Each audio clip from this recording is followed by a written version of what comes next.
Hi, I'm Gunter Wallendorf from the New Nation Education non-profit company. In this educational video series, which we've called Uplift A Nation, it is our aim to educate the people of South Africa and help them understand the things about money, the banking system, the economy, and the government, which they do not teach you at school, college, or university. The best way to get ahead in life is to understand the rules to the game. In each of the videos, we will be giving you one of the rules to help you play the game better and win. If we want to uplift our nation, then we need you to share these videos with your family, friends, and the people you care about. Thank you for helping us uplift our nation. Hi everyone, welcome back. Great to have you again. Thanks for watching the video series. After video 4, part 3, where we spoke about jobs the government could create or can create, but why they should not. I'm sure your question was something like, well, why don't they just print more money? And that is a logical question. I mean, that would help everyone, right? We all know millions of people in South Africa are really struggling.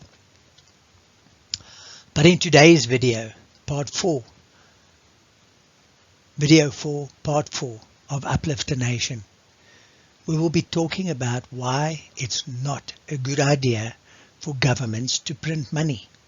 Remember, the best way to get ahead in life is to know the rules to the game. Rule number 8, the money in a country never becomes less. It can become more, but it never becomes less. So let's get into today's video and training, educational. And as we said, we're talking about why printing money is a bad idea. Why can't the government just print more money? And that's a question I'm sure many people in South Africa have asked themselves before. And today I hope I can give you the answer. We would all want that if it would help. But here is the truth about what actually happens when money is added to an economy. Remember I said the money in economy never gets less, but it can become more when they print money. Printing money is one of the main reasons for high inflation and a high cost of living. So it's a catch-22. If you chuck more money into the economy to help people, you burdening everyone in the economy with higher inflation and higher cost of living. The more you print, the higher this becomes. And so you can't beat the system. It's the way it works, and it's worked like that since money was invented, since the beginning of man. When we add something, you typically dilute what you had. A short story to help you understand what I mean by that. You invite a few of us around because we're going to have a meeting at your house to discuss opportunities in the community. I arrive early, I knock on the door, you welcome me in, and you ask me what I would like to drink. And I say, I would love a cup of tea, thank you very much. You go to the kitchen, you put on the kettle, you're boiling the water, and the doorbell rings, and 4 other people come in to the meeting. You ask them what they would like to drink, and they all say they would like tea. You dart back to your kitchen, and to your surprise, the tea bag you put into my cup was the last tea bag. What do? Shops are too far, or it's late, shops are closed, and you don't really know your neighbors, so you don't want to go ask them for tea bags. You don't want to embarrass yourself because you've offered something and now you might not have it. You take the tea bag out of the cup, You put it into a pot and you add boiling water for 5 cups of tea. But when you add more water to tea, you will dilute the strength of the tea. Adding more money to an economy will weaken the strength of the currency. Printing more money is not the solution. An economy is a balanced account, and that means the amount of money moving around in the economy is enough for the goods and services offered in that economy every single month. When the money is increased in the economy, the price increase absorbs the extra money. What I mean by that? Prices increase of goods and services to absorb the extra money that's just been put into the economy. It has to remain balanced. There can't be more money than goods or services. Look, it doesn't happen normally over 1 month, but within 6 months to 12 months, it equalizes again. And that means the cost of living has increased. When goods and services increase, so let's say the money is standing still, there's a certain amount of money in the economy, but a new factory opens and they're providing new goods and services, so they increase the amount of goods and services in the economy. What happens is the economy becomes more competitive, and therefore prices actually normally come down. You'll often see this when you have manufacturers all making the same things. Prices come down, like TV sets or computers. You have many different factories producing these things, and the more factories and producers that manufacturers that come on board, the lower the prices of these things become. We have already said that money in an economy never gets less, and that is true. But there is that word again. But when companies and people hear rumors about a recession, they fear the worst, so they hold on to their money. And when they do that, they stop the flow of currency, and sale of goods and services in the economy starts to slow down.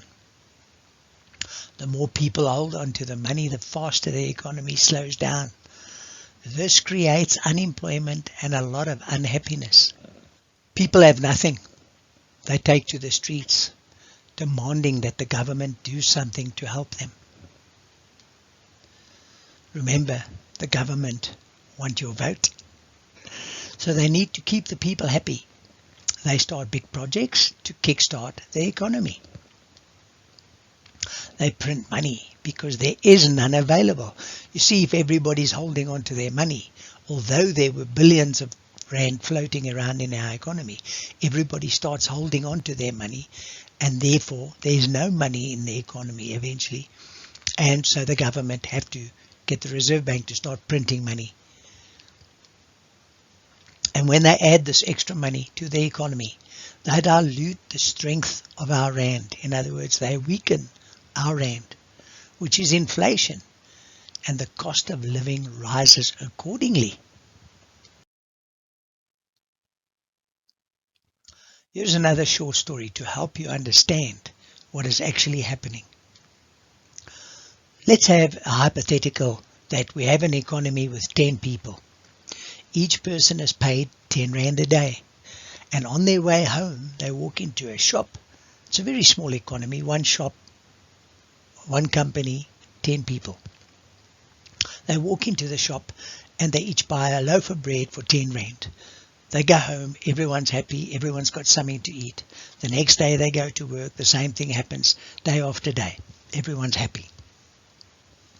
But one day they start moaning that they would like a raise in salary. And they get together and they decide they're going to double their salary. And so one afternoon everybody leaves work and they go home with 20 rand in their pocket. When they come to the shop, the first 5 people buy 2 loaves of bread each. What does that mean for the other 5? That means the other 5 people go home and go to bed without any food that day. The shop owner saw this because the second five people were complaining that there was no bread for them to buy. So he gets hold of the manufacturer and says, listen, we need more bread. I sold 10 loaves to 5 people, but I had 5 people that had nothing. I need more bread.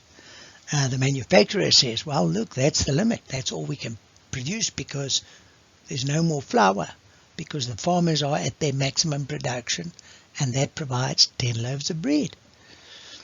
The next day, the people come home from work with their 20 rand each, and they walk into the shop, and the price of the bread is now 20 rand a loaf. Everybody buys 1 loaf of bread because they're 10 loaves and they each got 20 rand, and everyone's happy. I hope you understood what actually happened here, because it's not the price of the bread that went up to 20 rand.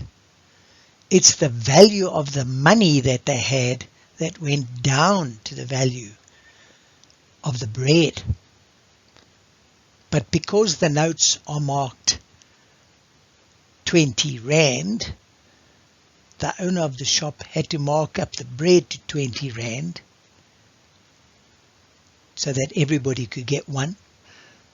And now 20 rand equals 10 rand. I know it sounds a little confusing, but this is exactly what happens. It's not the price of goods. Remember, the more you produce in goods and services, the cheaper they become. So bread could not have gone up in price in a short space of time. Even over years, bread actually, yes, it becomes more expensive, but it's expensive because the value of our currency keeps dropping. So it was not the cost of the bread that went up. It was the value of the currency that went down. That is inflation, and it causes an increase in the cost of living. We see it as an increase in the cost of living. So although the person had 2 10 rand notes and they gave the shop owner 20 rand, the buying power was only 10 rand. The currency notes become larger in value, which means the numbers on the notes, when you start printing, become larger and larger. So today, typically, we have a 200 rand note. In a year or two, we might have a 400 or a 500 rand note, and then a 1,000 rand note, and then a 1,000,000 rand note.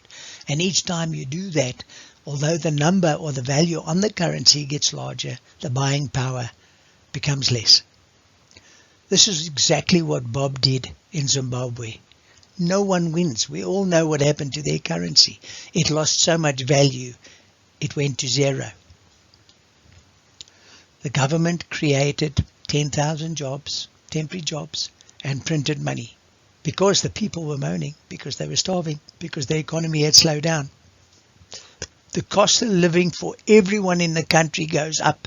The sad thing is it never comes down, which means all the people pay for that short contract for the rest of their lives. This is not the solution, I'm sorry to say. In video 5 of the series, Uplift A Nation, we will be talking about opportunities and other ways for people to start earning an income. Please share these videos with the people you care about, and thank you for helping us to uplift our nation. See you in the next video. Bye.